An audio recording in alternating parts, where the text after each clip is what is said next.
Cocktail.com, l'invité. Nous évoquerons cette semaine les professions de l'informatique et surtout le manque cruel d'informaticiens en Belgique. Pour cela, nous allons rencontrer Saskia Van Uffelen, qui est à l'origine d'une initiative intéressante menée pour orienter les jeunes vers les métiers IT, donc des technologies de l'information. Saskia Van Uffelen, bonjour. Bonjour. Alors, vous êtes bien connue dans le monde IT. Vous avez travaillé pour Xerox, pour Compaq et repris par HP. Aujourd'hui, vous êtes CEO de Bull Belgique et Luxembourg. Et en plus, vous avez été élue femme IT de l'année. Donc, mes félicitations, même avec un peu de retard. Alors, entrons dans le vif du sujet avec l'initiative que vous avez lancée en 2010. Je crois que c'était vers novembre 2010 et qui s'appelle IT e-School. Donc, l'informatique, c'est sympa. Alors, c'est quoi IT e-School ? Le but de l'initiative était, après une discussion de mon fils à 14 ans, où je lui demandais quelles seraient les études qu'il va entamer. Et il m'a répondu économie, et comme étant quand même une personne importante dans l'informatique, je lui demandais, pourquoi pas l'informatique ? Et là, il était très direct, il disait, ah non, ça c'est quelque chose pour des hommes très drôles, très bizarres, dans une chambre noire, derrière un clavier. Un peu gros et qui boivent du coca et mangent des hot dogs. Quoi. Et des lunettes, très important, et des lunettes. Et donc, comme j'étais quand même un peu surprise, j'ai dit, si ça c'est l'image du secteur, il faut qu'on y travaille. Et donc, je lui ai demandé, ça doit être quoi alors ? Et c'est lui qui a dit, IT, ça doit être cool. Donc, d'où le nom de l'action. Parce que, comme on a effectivement, comme vous avez bien mentionné, des gens, des places ouvertes et des opportunités pour plein de gens, on ne les trouve pas.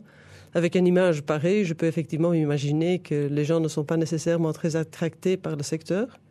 Pourtant, c'est quelque chose qui est très attractif, très créatif, très innovatif et très dynamique.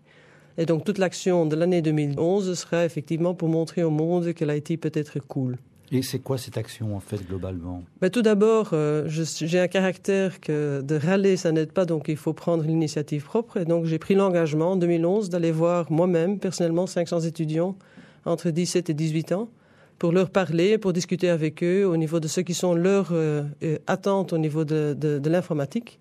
Et qu'est-ce qui sont pour eux les éléments qui rendent ce secteur attractif, et pour les convaincre qu'effectivement, on a besoin de beaucoup plus que des drôles de monsieur avec des lunettes dans une chambre noire, même si cette partie technologie, c'est important. J'ai fait une analyse, par exemple, dans la structure de Bull, et c'est quand même remarquable que 50% des ressources qui travaillent chez Bull n'ont pas nécessairement fait des études informatiques.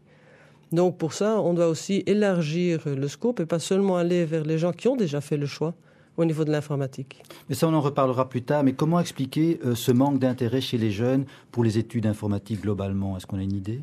Parce que je crois que c'est pas seulement l'image qui leur fait peur, mais de notre côté, qu'il y a d'autres orientations. Si on prend l'économie, ou si on prend la communication, ou si on prend le média, on est bon dans cet endroit pour y en parler, semblent beaucoup plus en liaison avec leurs attentes de la vie. Et les attentes de la vie sont tout à fait différentes maintenant qu'ils c'était il y a 15 ans, où on avait effectivement le début d'une carrière pour un employeur, et maintenant ils veulent faire des expériences diverses, et ça c'est peut-être plus facile et plus attractif dans d'autres domaines.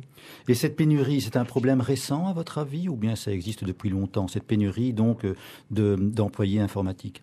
Ça existe depuis toujours, je l'ai toujours trouvé dans le monde. On cherche toujours des techniciens, mais les spécificités sont de plus en plus importantes. Donc si on cherche effectivement, comme j'ai dit à un certain moment, le mouton à 12 pattes, ça effectivement c'est de moins en moins facile à trouver. La complexité de la technologie est telle que ça change tellement que le profil idéal, on ne peut plus le trouver aujourd'hui.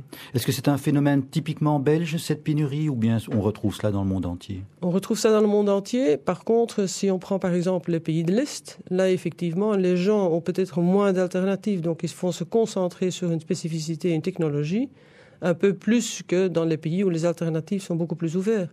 Donc probablement que dans les pays de distribution, les demandes sont différentes que dans les pays de développement qui peuvent être l'Asie ou les pays de l'Est, dans notre cas au niveau de l'IT.